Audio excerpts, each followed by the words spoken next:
खिड़कियों में से रात रानी की महक अंदर झांक रही थी और चंद्रमा की रजत रोशनी रिची के मुख पर तैर रही उन तमाम खुशियों को उजागर करने के लिए जैसे बेताब हुई जा रही थी।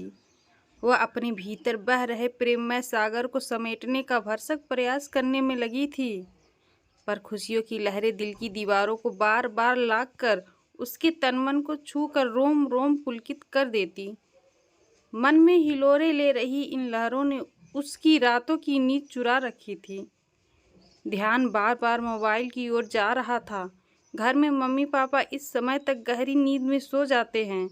समीर रोज 12 बजे फ़ोन कर ही देता है। 12 बजे के बाद 1 मिनट भी देर हो जाती तो रिची का जी ऊपर नीचे होने लगता। मन कई तरह की आशंकाओं से घिर जाता। रिची के समंदर में डुबकी लगा ही रही थी कि तभी मोबाइल के रिंगटोन ने चिंताओं की सारी लकीरें मिटा दी। वह कुछ कहती उससे पहले ही समीर ने कहा, स्वीट हार्ट, आज इस नाचीज को तुम्हारी सेवा में आने में थोड़ी देर हो गई। रिची खिलखिलाते हुए कहने लगी, और 5 मिनट देर करते समीर तो मेरी जान ही निकल जाती। वह प्यार से समीर को समी कहती, डार्लिंग, मैं तुम्हारा पीछा आसानी से नहीं छोड़ूंगा। जिएंगे तो साथ और मरेंगे तो साथ। सचमुच लव यू समी। तुम ना होते तो पता नहीं जिंदगी कितनी बेरंग सी लगती। कितनी, बताओ तो जरा, वह हंसते हुए पूछने लगा। जैसे नमक के बिना सब्जी, बरखा के बगैर सावन, बिना चाँद की रात, सूरज के बिना दिन, और बस बस बस अब बस भी करो स्वीट हार्ट।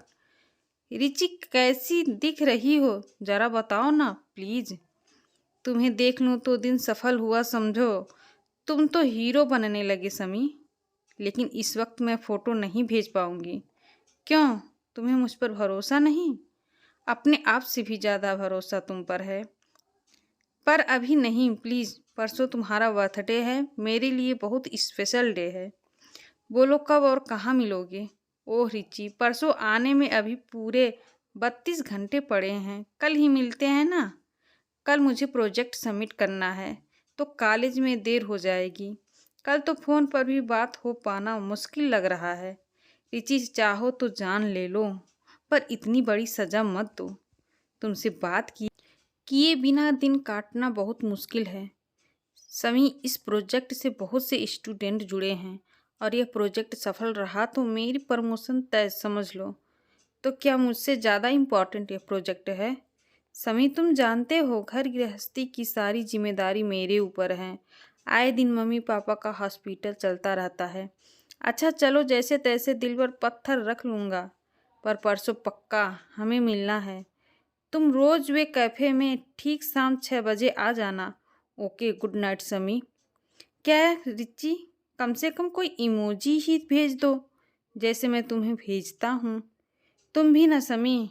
कहते हुए उसने एक प्यारी सी इमोजी भेजी और सिरहाने फ़ोन रखकर सोने की कोशिश करने लगी। रिची दूसरे दिन कॉलेज में व्यस्त रही। कॉलेज से लौटते वक्त ही समी के लिए कितनी ही गिफ्ट ले आई। हाथ से कार्ड बनाया। समी को बधाई देने के लिए रिची बेताब हुए जा रही थी। जैसे ही रात में 12 बजे उसने समी को वीडियो कॉल की। काले रंग के कोट सेट में उसकी खूबसूरती और निखर कर आ रही थी। हैप्पी वाला birthday my love. Birthday boy के लिए रिची हाजिर है, कहते हुए वह खिलखिलाने लगी। थैंक्स डार्लिंग, इतना शानदार सरप्राइज। आज तो तुम गजब का ढा रही हो। जी कर रहा है अभी तुम्हारे पास आ जाऊं, कहते हुए गाने लगा। चाँद सी महबूबा बाहों में हो ऐसा, मैंने सोचा था हाँ तुम। अरे वाह समी, तुम तो गाते भी अच्छा हो। बातों का यह सिलसिला आधी रात तक जारी था। फिर रिची बोली, चलो अब सोते हैं। अच्छा चलो, आज की रात तुम्हारे फ़ोटो के सहारे ही बितानी होगी। अपना फ़ोटो भेजो। और हाँ, तुम जानती ही हो कैसे फ़ोटो भेजना है। ठीक है बाबा, आज तो तुम्हें मना नहीं कर सकती। कहते हुए उसने कितने ही फ़ोटो समी को भेज दिए। दूसरे दिन समी से मिलने का ख्वाब आंखों में संजोकर वह सो गई। सुबह मम्मी आवाज़ दे उससे पहले ही रिची उठ गई। यह देख मम्मी को आश्चर्य हुआ। कहने लगी, क्या बात है बेटा, आज बड़ी खुश लग रही हो। हाँ मम्मी, आज मेरी फ्रेंड है ना नैनी, उसका बर्थडे है। आज उसने पार्टी रखी है। कॉलेज से उधर ही जाऊंगी। आने में देर होगी, आप चिंता मत करना। बेटा, तुम्हारे पापा को देर रात तक घूमना फिरना यह सब बिल्कुल पसंद नहीं। अभी समय कैसा है यह तुम भी अच्छे से जानती हो। तुम समय से आ जाना। मम्मी, अब मैं बड़ी हो गई हूँ। प्लीज आप हर बात में रोक टोक ना करो तो अच्छा। कहते हुए वह निकल गई। बैग में ही अलग से ड्रेस रख ली थी। शाम ठीक 6 बजे वह रोज वे कैफे पहुंच गई। समी वहां पहले से ही मौजूद था। उसे देखते ही कहने लगा, ओह वेलकम स्वीट हार्ट, कब से तुम्हारा इंतजार कर रहा था। समी, मैं ठीक 5 बजे पहुंच गई। देखो, मैं तो सुबह से 5 बजने के इंतजार में 4 बजे ही यहाँ आकर बैठ गया। सच में रिची, कुदरत ने तुम्हें बहुत फुर्सत से घड़ा है। मेरा बस चले तो दुनिया जहाँ की खुशियाँ तुम्हारे कदमों में रख दूँ। तुम्हारे साथ रहने में जो मज़ा है वह दुनिया की किसी चीज़ में नहीं है। सच में यह सब सुन रिची के सपनों को जैसे पैर लग गया हो। अच्छा, बोलो क्या ऑर्डर करूं? बर्थडे तुम्हारा है समी, आज की ट्रीट मेरी ओर से। स्वीट हार्ट, तुम्हें देखकर मेरी तो भूख प्यास सब उड़न छू हो जाती है। सैंडविच और कॉफ़ी लेकर लॉन्ग ड्राइव पर चलते हैं। रिची, मना मत करना प्लीज़, मुझे उम्मीद है आज के दिन तुम मेरा दिल नहीं तोड़ोगी। दोनों कॉफ़ी और सैंडविच ले निकल पड़े लॉन्ग ड्राइव पर। समी, कहाँ जा रहे हैं हम? कितना सुनसान रास्ता है। रिची, मैं हूं ना साथ, कहते हुए उसने गाड़ी की स्पीड बढ़ा दी। उसका स्पर्श रिची के मन को लुभा रहा था। बहुत आगे निकलने पर उसने नदी किनारे गाड़ी रोकी और रिची के हाथों में हाथ डालकर आगे बढ़ने लगा। दूर दूर तक कोई नज़र नहीं आ रहा था। समी, काश वक्त यहीं ठहर जाए और हमें यूं ही साथ में रहें। अरे हम कौन से अलग रहने वाले हैं रिची, तुम्हें तो मैं जीवन भर अपनी पलकों पर बैठा कर रखना चाहता हूँ। कितने अच्छे हो समी तुम, कहते हुए वह समी से लिपट गई। चारों तरफ अंधेरा घिर आया था। रिची के मोबाइल पर बार बार उसकी मम्मी का फ़ोन आ रहा था। रिची ने मोबाइल साइलेंट मोड पर डाल दिया। कहने लगी, समी अब तुम मुझे घर ड्रॉप कर दो, काफ़ी देर हो गई है। रिची, तुमसे अलग रहने का मन ही नहीं करता। ऐसा लगता है हम दूर कहीं भाग चलें, जहाँ बस तुम हो और मैं, पर तुम्हें तो हर वक्त जाने की जल्दीबाजी रहती है। ऐसा कहते हुए उसने बाइक स्टार्ट की और स्पीड से रिची के घर की तरफ बढ़ने लगा। रिची के पापा बालकनी में खड़े उसी का इंतजार कर रहे थे और मम्मी घबराहट के मारे बेचैन हुए जा रही थी। पापा ने देख लिया रिची किसी लड़के के साथ गाड़ी पर सटकर बैठी है। जैसे ही उसने घर में कदम रखा, आग बबूला हो गए। रिची ने अपने पापा का यह रूप पहले कभी नहीं देखा था। वह भी तमतमाते हुए अपने कमरे में चली गई। फिर दरवाज़ा लॉक कर गुमसुम सी बैठी रही। मम्मी ने कई बार दरवाज़ा खटखटाया पर उसने एक नहीं सुनी। आधी रात जब समी ने फ़ोन किया तो ऐसा लगा किसी दर्द की दवा मिल गई हो। रिची कहने लगी, समी तुम्हारी बाहों में सचमुच जन्नत है। इस कमरे की दीवारें जैसे मुझे काटती हैं। तुम्हारे बिना कितना अकेलापन महसूस होता है। पता नहीं कब तक ऐसा ही चलेगा। मैं चाहूँ तो कल ही तुमसे शादी कर सकता हूँ। दिक्कत तो तुम्हें ही है रिची। क्या करूँ, अपने मम्मी पापा की इकलौती बेटी जो हूँ। उनकी खुशियों मेरे इर्द गिर्द ही हैं। अच्छा समी, अब रखती हूँ। मम्मी लगातार दरवाज़ा नॉक कर रही है। ऋषि ने दरवाज़ा खोला और मुंह फुलाकर लेट गई। मम्मी उसे समझाने लगी, बेटी अभी तुमने दुनिया देखी नहीं। आए दिन अखबारों में दिल दहलाने वाली खबरें पढ़ पढ़ कर डर लगने लगता है।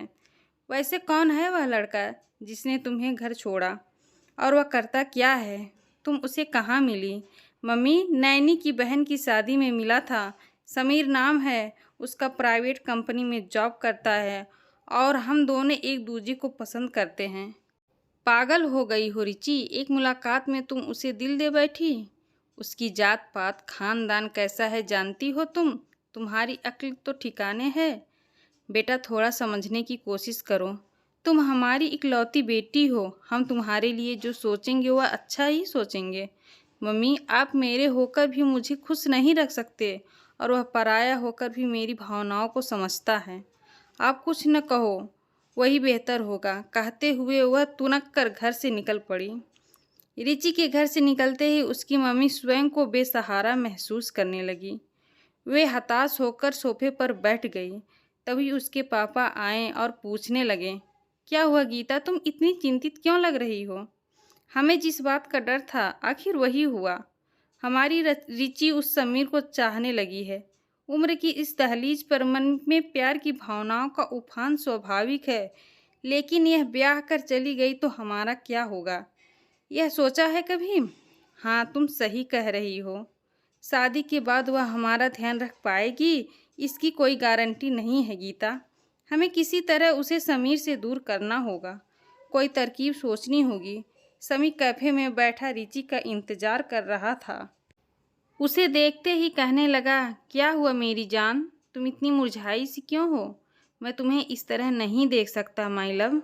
यह सुनकर वह भावुक हो रोने लगी। समी, अब जल्द ही हम शादी कर लेते हैं। मेरे मम्मी पापा तो जैसे मेरे दुश्मन बन बैठे हैं। उन्हें एहसास ही नहीं कि मैं बड़ी हो रही हूँ और मेरे भी कुछ अरमान हैं। ठीक है, मैं आज ही बात करता हूँ अपने मम्मी पापा से। वैसे उन्हें कोई एतराज़ नहीं होगा रिची। चलो अब कल मिलते हैं। कहते हुए वह विदा हुआ। रिची घर आते ही सीधे अपने कमरे में चली गई तो उसके पीछे पीछे मम्मी पापा भी चल दिए। पापा कहने लगे, सॉरी बेटा, तुम्हें कल बहुत भला बुरा कह गया। हम चाहते हैं तुम्हारी शादी किसी अच्छे खानदान में हो। देखो, बहुत से बायोडाटा तुम्हारे लिए आए हुए हैं। हमें समीर के बारे में पता चला है, वह लड़का तुम्हारे काबिल नहीं है। परिवार की आर्थिक स्थिति भी खास ठीक नहीं है। मम्मी पापा, मुझे शादी रुपयों से नहीं, इंसान से करनी है। मैं शादी करूँगी तो समीर से ही। देखो बेटी, यह जीवन भर का फैसला पल भर में लेना सही नहीं है। 2-4 दिन में ये सारे बायोडाटा देख लो, फिर सोचते हैं। कहकर वे अपने बेडरूम में चले गए। नींद रिची की आंखों से कोसों दूर थी।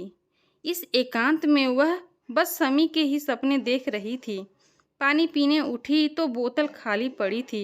वह रसोई में पानी की बोतल लेने जा रही थी कि तभी मम्मी पापा की बातें सुनकर वह वहीं स्तब्ध रह गई। मम्मी पापा से कह रही थी, तुम्हारी पेंशन से केवल हमारी दवाइयाँ आ पाती हैं। यह ब्याह कर चली गई तो हम खाएंगे क्या?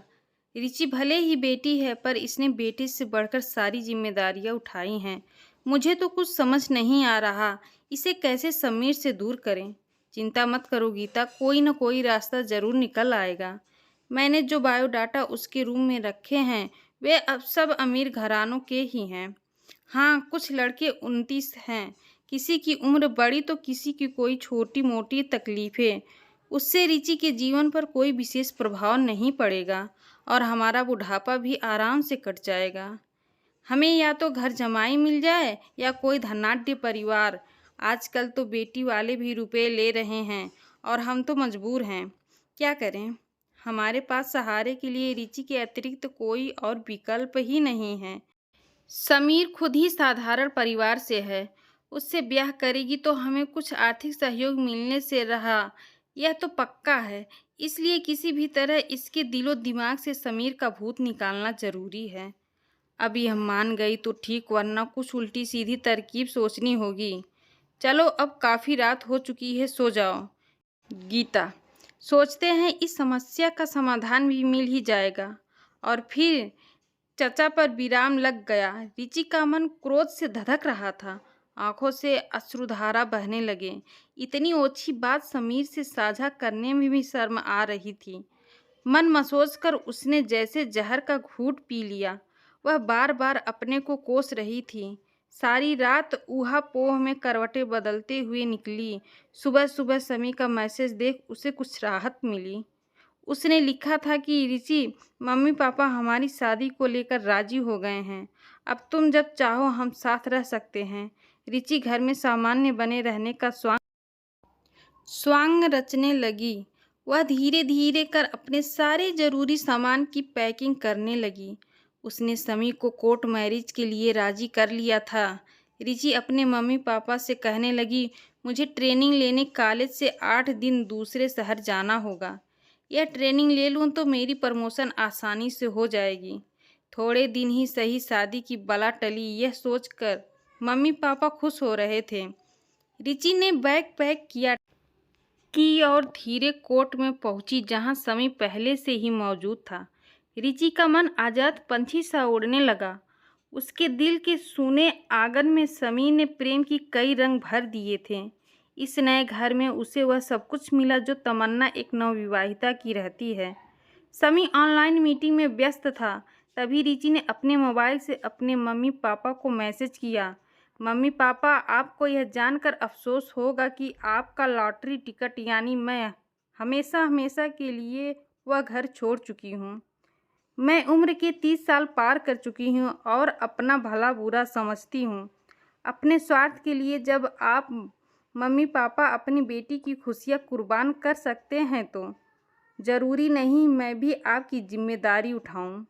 मैसेज पढ़ते ही रिची के मम्मी पापा की हालात ख़राब हो गई। वे बार बार नंबर डायल करने लगे, लेकिन रिची ने मोबाइल स्विच ऑफ कर दिया। दूसरे दिन नया सिम कार्ड लेकर उसने अपना मोबाइल नंबर बदल लिया। एक नए नंबर के सहारे रिची अपने नए जीवन की शुरुआत कर चुकी थी। एक नया नंबर उसे स्वार्थ की उन तमाम परछाइयों से दूर करने के लिए पर्याप्त था। धन्यवाद।